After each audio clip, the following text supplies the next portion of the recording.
Hi everyone, today we're looking at a EV truck. The truck brand is Foton and the cab adopt OMAC.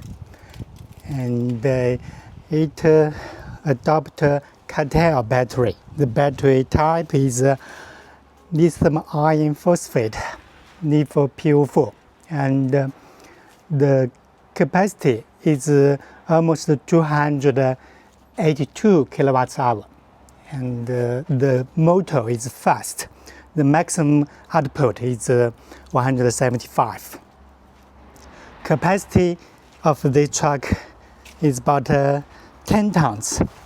If you want a EV truck or EV converted special vehicles, please contact me.